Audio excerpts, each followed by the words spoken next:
Ya, memang pemirsa banyak pernyataan menarik yang disampaikan oleh para menteri pada saat di tengah persidangan tadi. Kita coba akan bahas satu persatu, termasuk juga pernyataan dari Menteri Keuangan Sri Mulyani yang sempat menjelaskan anggaran bantuan sosial Kementerian Sosial ini memang seolah-olah meningkat tajam pada 2024. Itu yang kemudian juga menjadi dalil dari 01 dan juga 03. Karena realisasi anggaran perlindungan sosial atau Perlinsos pada 2023 memang sangat rendah pemirsa. Saat itu Kementerian Sosial ini memang melakukan pembenahan data dan mekanisme penyaluran Perlinsos dengan pihak perbankan dan juga PT Pos. Itu penjelasan dari Menteri Sosial. Kita simak bersama.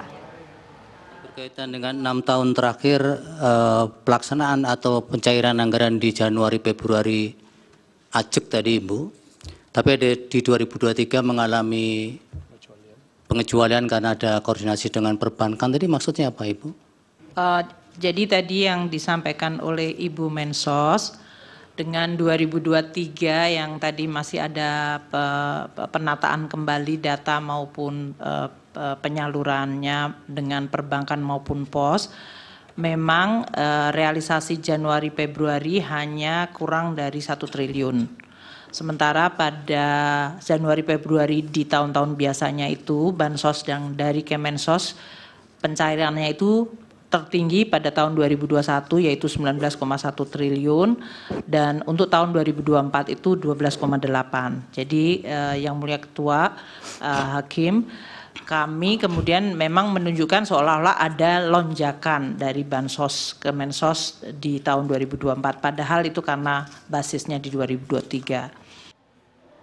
Oke, itu tadi yang dijelaskan oleh Menteri Sri Mulyani, menjelaskan bahkan juga nampaknya termasuk juga dalam dalil ada lonjakan yang cukup signifikan dari anggaran bansos termasuk juga di 2024 dan itu tadi dibantah langsung oleh Menteri Sri Mulyani ya Bang? Ya jadi kalaupun misalnya tadi ada adanya pernyataan kan tadi ada tuh gambar pada saat Menteri Ibu Sri Mulyani menyatakan bahwa ada penyesuaian harga. Kenapa ada? Karena ada penyesuaian harga pupuk. Kemudian juga ada penyesuaian unit, jadi secara jumlah tidak, tapi secara unit. Jadi itu kan bagian daripada penjelasan yang dapat disampaikan juga oleh Ibu Sri Mulyani misalnya. Dan kalau saya kembali merecall, kalau salah tanggal 20 Maret kemarin, tanggal 20 Maret 2024 kemarin itu ada rapat di Komisi 8 DPR dan Ibu Sri Mulyani juga mendapatkan pertanyaan yang sama dari anggota DPR dari PKS dan dari PDIP saat itu.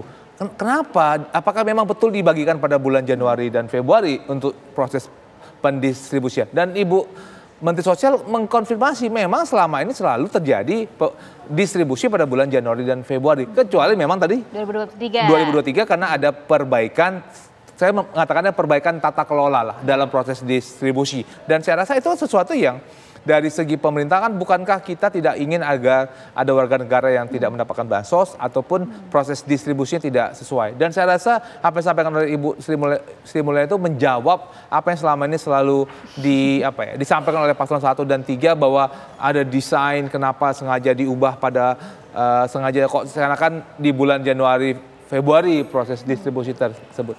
Oke, tapi terlalu formalitas tidak sih jawaban tadi Bang? Makanya nanti sebetulnya kalau boleh saya Bung Frits ya. Dijawab dulu bentar, terlalu formalitas tidak Bang?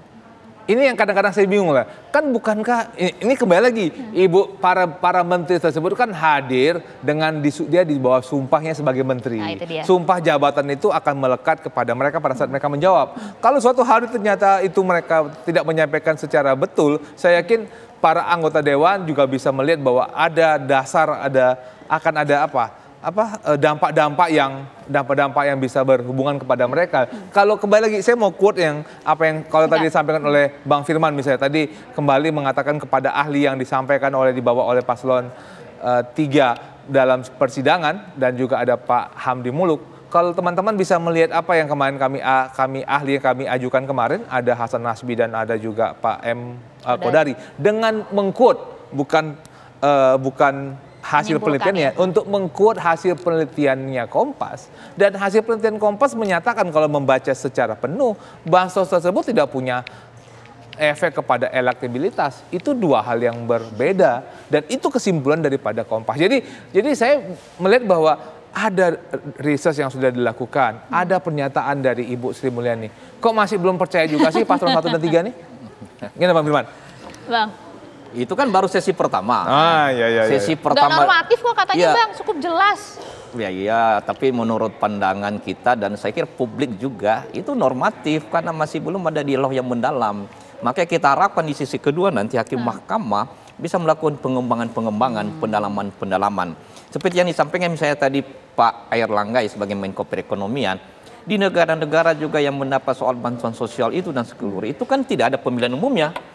Jadi tidak menjadi persoalan serius. Yang kita persoalkan adalah bukan soal kebijakan makro yang berkaitan misalnya DPR RI, undang-undang dan seterusnya, tapi lagi-lagi pada soal pembagiannya, penerapannya, pelaksanaannya. Nah, kenapa misalnya kita menyampaikan bahwa ini ada penggelontoran yang signifikan? Karena berangkat dari tesis dan itu posisi dan permohonan kita juga bahwa ini kan ada penurunan angka kemiskinan, kemudian dampak El Nino juga itu menurun, kemudian juga misalnya angka inflasi menurun sampai 3%, sehingga jumlah itu menjadi signifikan. Nah, itu bisa dikaitkan dengan soal adanya penyelenggaraan pemilu. Dan belum lagi kalau misalnya kita kaitkan ada pendamaian 50 triliun yang dari kementerian dan lembaga non-kementerian. Nanti yang dijawab tuh. Iya, dan tentu ini menjadi juga bahan-bahan pertanyaan publik dan juga kita akomodasi itu dalam bentuk pertanyaan-pertanyaan kita sampaikan. Tadi sudah ditanyakan Bang oleh majelis hakim, tapi pertanyaannya seberapa yakin Anda kemudian para menteri ini nanti akan menjawab dengan perspektif yang akan membuka dalil-dalil dari para pemohon? Singkat saja. Iya, tentu harus berbasis pada integritas dan kredibilitas para menteri itu. Menyampaikan apa adanya, menanggapi apa adanya, sesuai dengan kaidah-kaidah yang mereka jalankan. Tidak sekedar sebagai pembantu presiden. Walaupun secara formal mereka pembantu presiden, tapi jikalau ada misalnya hal yang menurut mereka ada penyimpangan, ada yang tidak sesuai, disampaikan saja. Anda yakin soal itu?